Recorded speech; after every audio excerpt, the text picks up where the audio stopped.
Word on the streets is that about a dozen rappers were just arrested right after new leaked footage from 50 Cent's documentary went viral, shocking everyone in hip-hop. The leaks reportedly show career-ruining moments.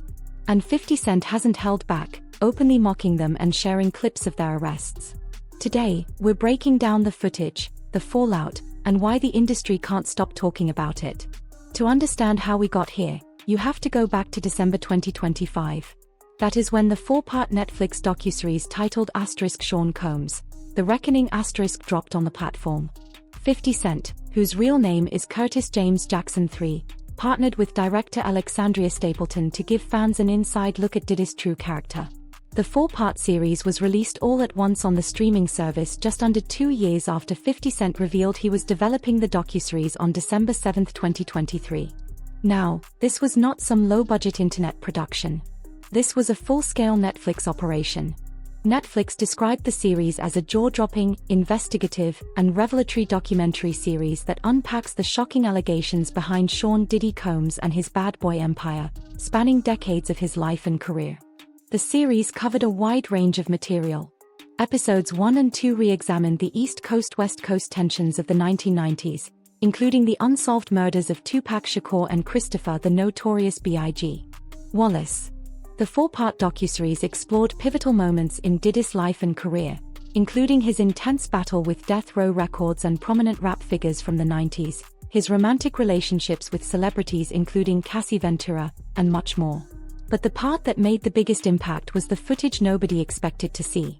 The docuseries included never-before-seen footage filmed in the 6 days before Diddy's arrest, as well as handwritten journal entries from Bad Boy co-founder Kirk Burroughs documenting years of managing Diddy's personal and financial affairs. And there is a backstory behind that footage that made things complicated very fast. The footage came from a videographer Diddy hired to document his life and legal woes, intended for a personal documentary. After Diddy's arrest, a third-party freelancer allegedly leaked the content while the lead documentarian, Michael Oberle, was out of town. Oberle told Rolling Stone on December 11 that the leak wasn't about a payment dispute. It was a betrayal, he says, by someone who unethically passed the footage to 50 Cent. That footage contains some material that was immediately striking. The footage shows a clearly agitated Diddy lashing out to his lawyer about losing, also instructing his legal team to find someone that'll work with us, that is, deal in the dirtiest of dirty business to push back against the various claims against him. When 50 Cent was asked about this footage during interviews, he did not exactly give a clear answer on how he got it. In an interview with The Hollywood Reporter on Monday ahead of the docuseries' Tuesday release, both Jackson and Stapleton were tight-lipped about how the pre-arrest footage was acquired for their series, with the rapper asking Teacher, "Why would you ask us to reveal our sources?" The director herself gave a statement that drew a hard line. Director Alexandria Stapleton explained, "It came to us. We obtained the footage legally and have the necessary rights." One thing about Sean Combs is that he's always filming himself, and it's been an obsession throughout the decades. And the documentary was not short on personal moments that painted Diddy in a certain light. Clips from The Reckoning sparked wide-ranging reactions, and one that drew attention from many, including 50 Cent, featured Diddy greeting fans in Harlem.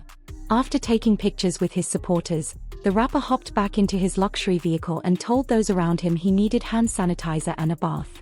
He got in the car and said, "Ooh, I feel like I need to wash. Like, I'm dirty." "It shows you his character," 50 Cent said. 50 Cent explained in an interview with ABC News and Robin Roberts why he felt the need to be involved. The Reckoning became available for streaming on Netflix in early December 2025. And in an interview with ABC News and Robin Roberts, 50 Cent, an executive producer, explained why he jumped on board to help bring the docuseries to life. "If I didn't say anything, you would interpret it as hip-hop is fine with his behaviors," the rapper said. He also framed the project as a responsibility. According to 50 Cent, he felt an obligation to speak up for those who couldn't speak for themselves, adding that he's one of the few prominent figures being vocal. He went on to say that if he didn't stand up for what he knows is right, an entire culture could be painted in a false light. The numbers backed up the interest. In December, he partnered with Netflix to produce Sean Combs: The Reckoning *, a docuseries examining claims tied to Combs. The series reportedly attracted more than 50 million views after its release, reflecting widespread public interest. In fact, 50 Cent himself was surprised by the viewership. "I could feel it was going to be a big success," he admitted. "But when it comes in over Stranger Things, I didn't anticipate that much success because that's a big franchise." So, the documentary landed. It was a hit and it changed the way people in hip-hop look at 50 Cent. He is no longer just the guy who trolls on Instagram. He is now the guy who can put your life on screen for millions of people to judge. The reaction from Diddy's camp was immediate and aggressive. Sean Diddy Combs' team spoke out about the new Netflix documentary from its producer and his longtime rival, slamming the series that features footage the beleaguered mogul had shot of his life in the days before his September 2024 arrest as a shameful hit piece that is an unfair, illegal, and an unnecessary and deeply personal affront. Diddy's spokesperson Judah Engelmeyer laid out their position in a public statement. Netflix relied on stolen footage that was never authorized for release. A rep for Combs told Variety in a statement December 1, as Netflix and CEO Ted Sarandos note, Mr. Combs has been amassing footage since he was 19. To tell his own story in his own way, it is fundamentally unfair and illegal for Netflix to misappropriate that work. Beyond the legal claims, Diddy's team took direct aim at 50 Cent himself. The statement read, "It is equally staggering that Netflix handed creative control to Curtis 50 Cent Jackson, a longtime adversary with a personal vendetta who has spent too much time slandering Mr. Combs. Beyond the legal issues, this is a personal breach of trust. Mr. Combs has long respected Ted Sarandos and admired the legacy of Clarence Avant. For Netflix to give his life story to someone who has publicly attacked him for decades feels like an unnecessary and deeply personal affront. At minimum, he expected fairness from people he respected." Diddy's legal team also sent Netflix a cease and desist just before the documentary dropped, alleging the use of private pre-indictment footage was unauthorized. They slammed the doc as a shameful hit piece, but Netflix aired it anyway, and 50 Cent mocked the legal threat online. Netflix pushed back on every claim from Diddy's camp. The claims being made about Sean Combs, The Reckoning are false. The project has no ties to any past conversations between Sean Combs and Netflix. The footage of Combs leading up to his indictment and arrest were legally obtained. This is not a hit piece or an act of retribution. Curtis Jackson is an executive producer, but does not have creative control. No one was paid to participate. That last line is worth pausing on.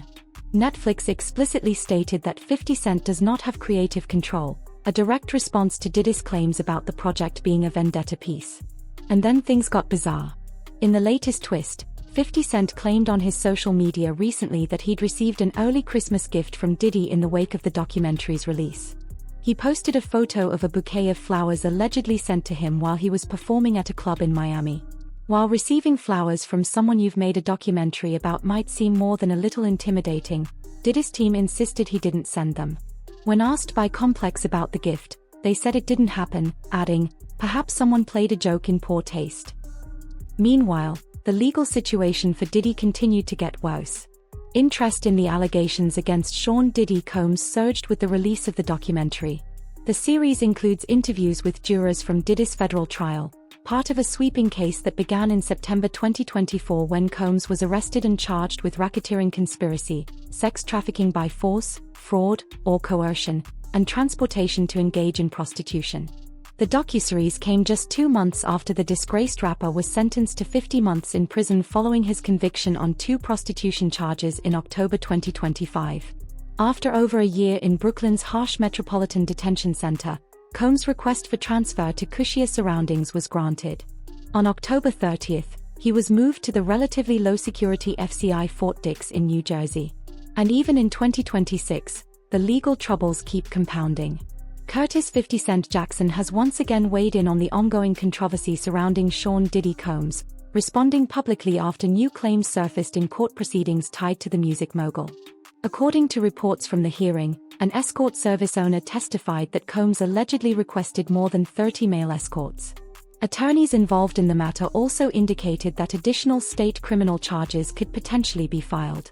50 Cent responded to these latest allegations on Instagram. In typical fashion, shortly after the report circulated, Jackson addressed the situation on Instagram with a blunt message directed at his longtime rival. New charges court docs say Diddy raped a male escort, then threatened him saying, "I got Tupac hit," he wrote. And there is a lawsuit connected to the documentary itself. A former sex worker featured in the documentary filed a lawsuit against both 50 Cent and Netflix alleging misrepresentation. Defendants deliberately edited, distorted, and misrepresented plaintiff's account to portray Cassie Ventura, plaintiff's primary trafficker, as a victim while omitting and suppressing plaintiff's testimony, the lawsuit alleges. So, even as 50 Cent celebrates the documentary's success, there are legal consequences coming at him from multiple angles, but none of that has slowed him down. Not even a little bit. Now, to fully understand why 50 Cent went this hard on the documentary, you need to understand how deep the beef goes, and it goes back over 2 decades. Sean Diddy Combs and Curtis 50 Cent Jackson have been peers in the entertainment industry for decades, but they're not exactly friends. While they've collaborated a few times in the past, they've since become rivals in a decades-long feud involving business clashes, diss tracks, murder conspiracy theories, viral trolling, and most recently a Netflix documentary produced by 50 Cent about Diddy's legal troubles. Their complicated story stretches over 25 years at this point. The early chapters were relatively calm. The alleged beef between the pair seems to have started early in 50 Cent's career after he worked with Combs on several hits from the Notorious B.I.G.'s posthumous 1999 album * Born Again Star. They were in the same circles. They did business together. It did not last. In 2006, 50 Cent released a diss track, The Bomb, which featured sounds of gunfire and his allegation that Combs knew the identity of the killer of Christopher Wallace, a rapper known as the Notorious B.I.G., who is both a protege and best friend to Combs. That was a line that once crossed could not be taken back. 50 Cent was publicly accusing Diddy of knowing who killed Biggie, one of the most sensitive and unresolved events in hip-hop history. No one has ever been charged with the murder. This marked a drastic shift in 50's and Puff's relations. While everything appeared docile in the public eye, it's clear something shifted around 2006 that caused 50 Cent to get aggressive. There were moments of quiet. This seemed to usher in a relatively peaceful time between Diddy and 50 Cent. The latter playfully interrupted an interview with Puff a year later, exchanging some witty banter. Then Diddy and 50 Cent joined forces to troll Rick Ross during the G-Unit Leaders feud with Ross in 2009. But the jabs always came back. By 2014, 50 Cent was back in the saddle, firing off more shots at Puff. While chatting with 92Q Jams at the time, 50 Cent called Diddy's new single Big Homie straight trash. "Puff's still out there. He don't even need a record 'cause he don't got one," 50 said. And one of the defining features of this beef is how personal it got over the years. 50 once recalled an uncomfortable exchange at an event. When he says things he doesn't even know what he's saying is like fruity, he says to Fabulous. "Me and you, we need to party. What is you talking about?" 50 added, "He said something to me a long time ago at Chris Lighty's wedding. He told me he'd take me shopping. I looked at him like, what did you just say? Let me move, man, before I do something.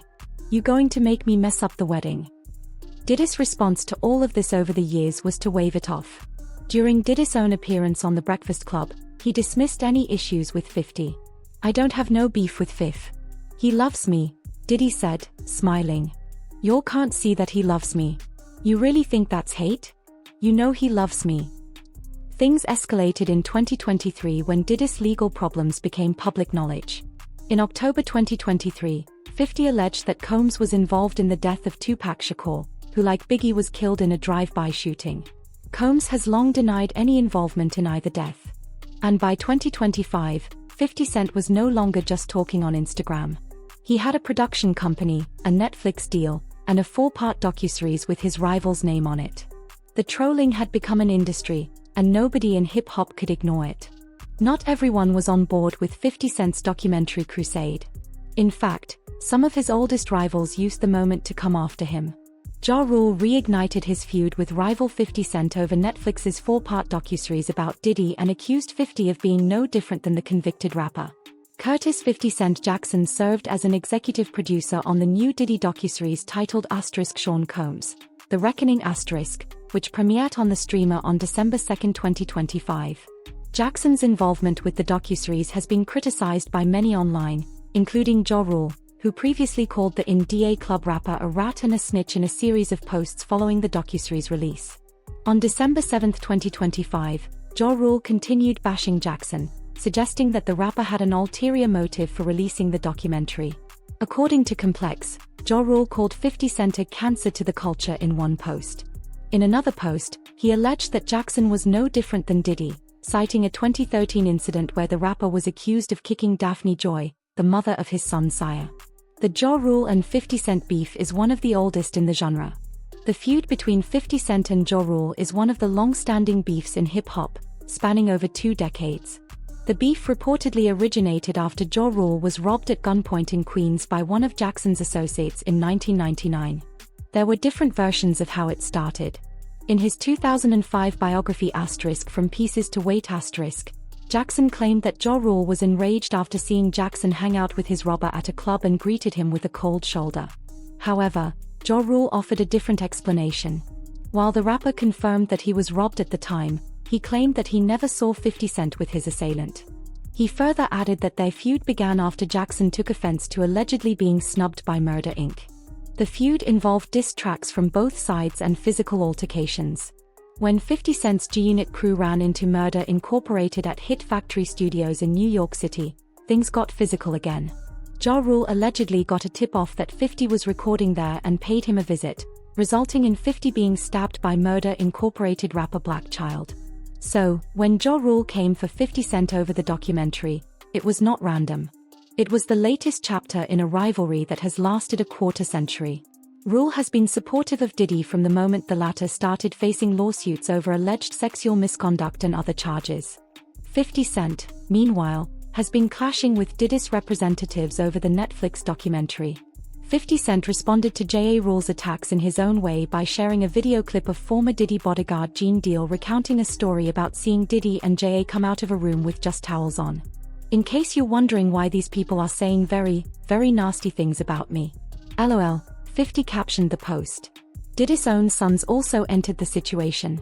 Sean Diddy Combs' sons Justin Combs and Christian King Combs announced they will star in a new Zeus Network docuseries slated to debut in 2026 that aims to document how their family has been affected by their father's federal trial and conviction. The pair revealed the project with a trailer on social media on December 28, 2025, showing them watching footage from outside the courthouse. In May 2024, King Combs released a song titled Pick a Side in support of his father and taking aim at critics like 50 Cent. The younger Combs and his brother Justin were temporarily handcuffed and detained by authorities during the March 2024 search of their father's home.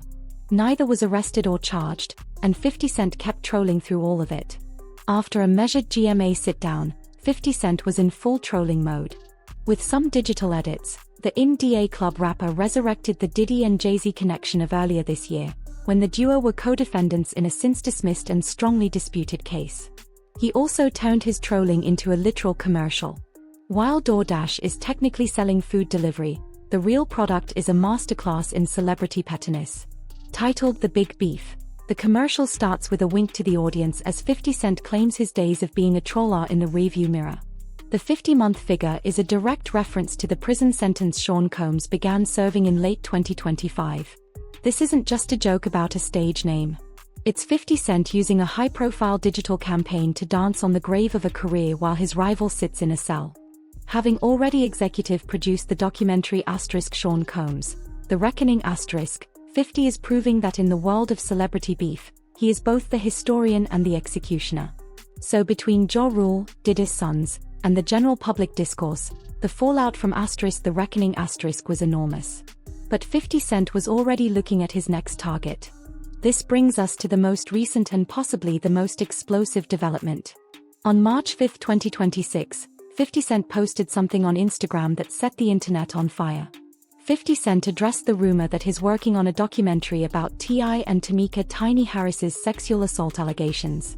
On Thursday morning, March 5, the rapper-filmmaker posted a screenshot of an article that claimed he was developing a documentary tentatively titled Surviving T.I. and Tiny Star. The caption he wrote was deliberate. "Remember how quiet I got before the Diddy doc? Dame thought I wasn't coming. I hope this doesn't mess up your promo tour. They're going to ask about your 20 sexual assault cases. You might want to talk to a crisis PR person. The title itself was a calculated move. On March 5th, the media mogul posted and later deleted an Instagram screenshot teasing a documentary tentatively titled Surviving T.I. and Tiny *, a name that deliberately echoes Lifetime's career-ending Surviving R. Kelly series. Now, this beef between 50 Cent and T.I. is not new either.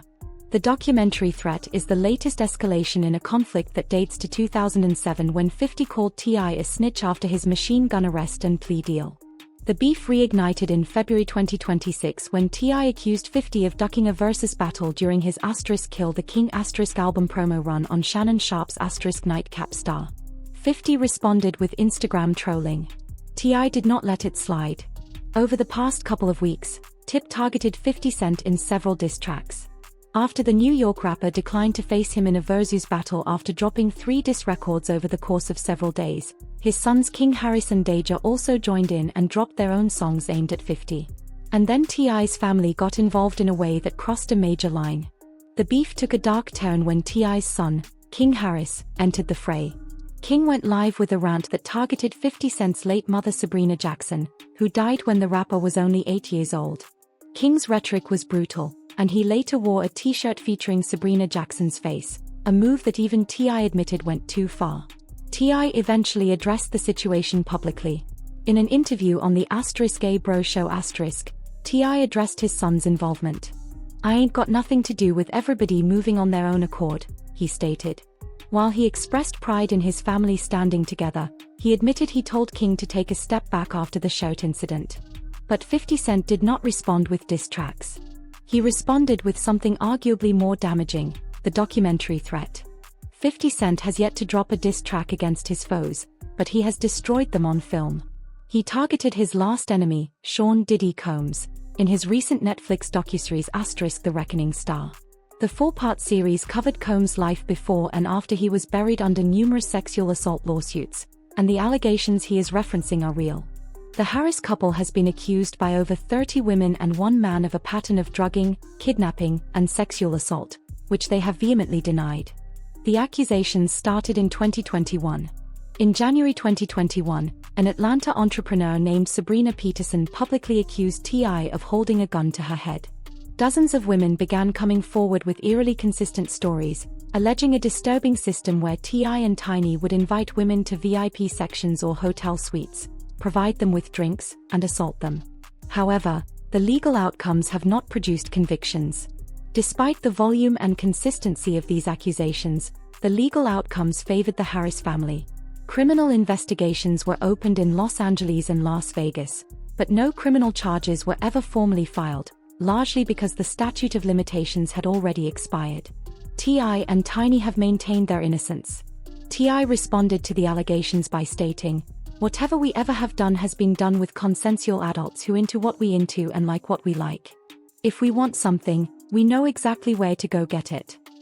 As of yet, no convictions have resulted from these allegations. But 50 Cent is working in the space between legal outcomes and public perception. This gap between the legal reality and the court of public opinion is exactly where 50 Cent is operating. And here is the key detail. As of March 2026, there is no verified production schedule, network deal, or actual footage to confirm that Surviving T.I. and Tiny even exists. 50 Cent understands that in the modern era of instant viral media, the sheer threat of an exposing documentary often hits significantly harder than the actual project itself. 50 Cent even released a diss on the Power Origins theme song that targets T.I. and Tiny. The diss featured on the theme for the new spin-off Power Origins doesn't just target T.I. It also takes aim at his wife Tamika Tiny Harris and their children, reigniting a feud that dates back nearly 2 decades. The pattern is clear now. 50 Cent used The Reckoning as a proof of concept. He showed the entire industry what happens when he turns his attention towards somebody. He executive produced Sean Combs, The Reckoning for Netflix, a 4-part docuseries that dropped in December 2025 and pulled 21.88 million views in its first 6 days. According to Netflix, he proved he could make one of the biggest documentaries on the platform. He proved he could control a narrative, and now he is using the threat of that same playbook on T.I. Whether or not Asterisk surviving T.I. and Tiny Asterisk ever becomes a real production is almost beside the point. The threat alone has already done what it was designed to do: put T.I. on the defensive, dominate the conversation, and remind every rapper with a skeleton in the closet that 50 Cent is watching. 50 Cent has survived being shot, outlasted industry shifts, and conquered the boardroom. Through it all, his sharpest tool has remained his refusal to let a good beef go to waste. And based on everything we have seen so far, this is not the end. This is just the beginning. Because if there is one thing 50 Cent has shown us time and time again, it is that he does not stop. He does not let up. And he absolutely does not forget. The only question left now is, who is next?